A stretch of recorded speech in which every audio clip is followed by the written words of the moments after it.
My family and I were living in Connecticut. We were dealing with a really bad situation. So we had to leave unexpectedly. We just brought whatever we could fit in the car and we came here, me and my 4 boys. We didn't have any friends, no family. We didn't know anyone here. I mean, it was difficult to hold it together, but we did. We ended up at the Salvation Army shelter, and the people there were great. That's where we were able to just settle and start to make some connections. And actually, that's where the boys got connected to the Boys and Girls Club. And that was one of the best things that could have happened to our family. They asked me to fill out an application. You know, we think your family could benefit from this program. And they told me it was the backpack program. And they explained what it was. And they were like, every Friday they'll get food to take home. Each one of them will get their own bag to take home for the weekend. And I'm like, sure, yeah, we'll do it. The kids love the backpack program. They love the food that they get. They get all kinds of things, juices, snack bars, everything. I even look forward to seeing what they're gonna get. It's cool, and it's actually like Christmas every Friday. Now that we're home and we have our own place, that's changed everything.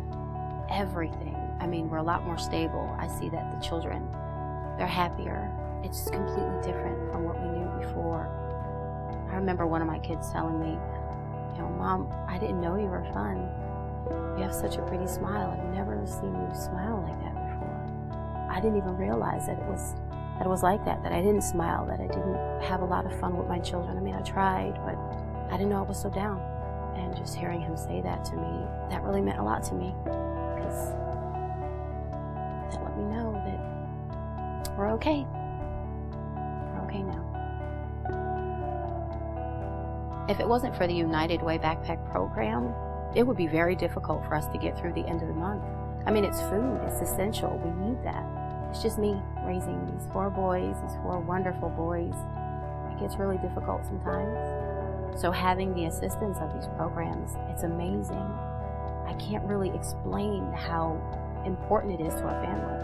I don't know, I really don't know how we'd get along if we didn't have access to these things.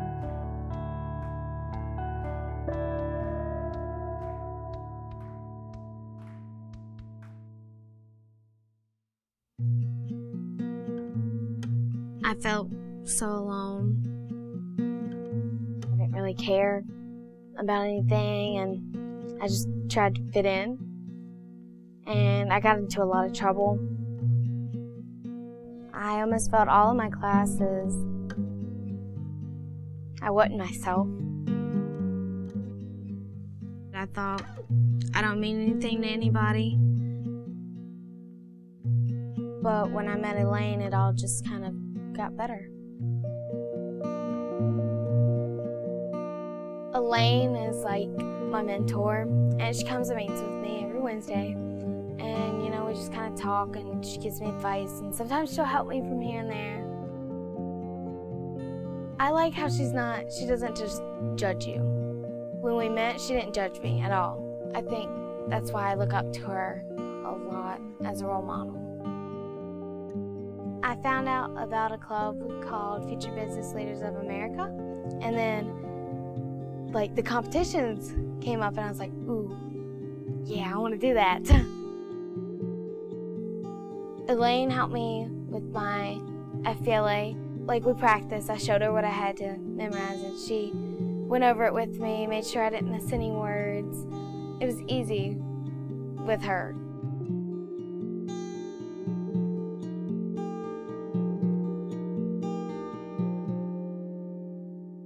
I believe education is the right of every person.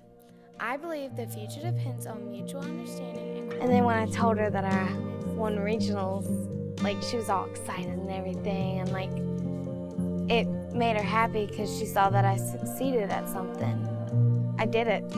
It was tough, but I did it.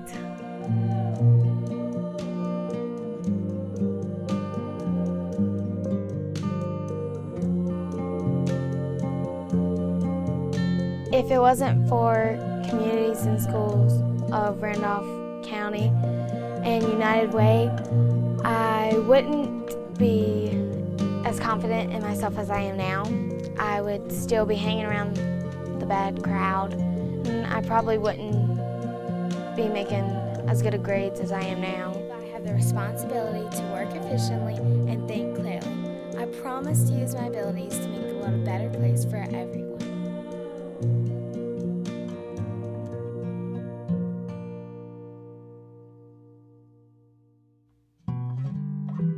It was 1959 when it happened. I was 16, and I worked at a gas station putting gas in cars. Some shot back on me, and I got gas on my clothes, and it dried out, and then I didn't think no more about it. I went to burn some trash, and I caught on fire. Lucky I rolled on the ground, I don't know why, in the gravel, put the fire out, but I was burnt bad. They took me to the hospital. They gave me close to 2 gallons of blood. Kept me under a tent, a salt tent. It was miserable. I laid in the hospital 2 months, and I mean, the pain was so bad it was just unreal. I prayed to the good Lord upstairs, to just take me away. If somebody hadn't given blood, I wouldn't be here. When I was able, I started giving blood every chance I get, because I know the people out there need it. Gotta have it. We can go to the moon, do anything else about it, but we cannot make blood. It was 2 years after the accident when I met my wife. She was a blind date. It's just been a perfect 49 years. Kids mean more than anything. And our family is real loving with my kids and then my grandkids. If I could have had my grandkids first, I think it'd been better. But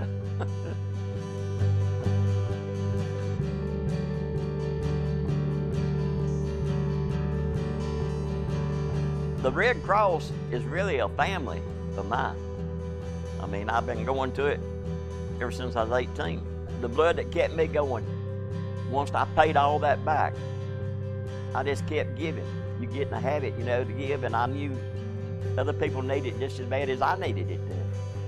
And I got up to 145 gallons and 3 pints, and I'm gonna keep going as long as I can. My goal is set at 200 gallons.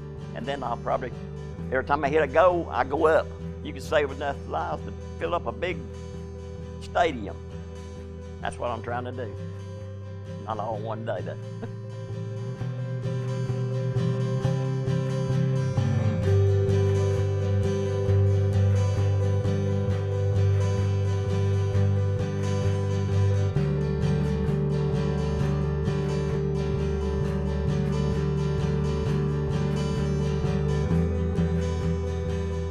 If it wasn't for you and the Red Cross and the United Way, I wouldn't be here today to give you my story. Because of you, I can spend a lot less time worrying about where our next meal will come from and more time enjoying my children. Because of you, I make better grades, I'm more confident, and I know I'll have a brighter future.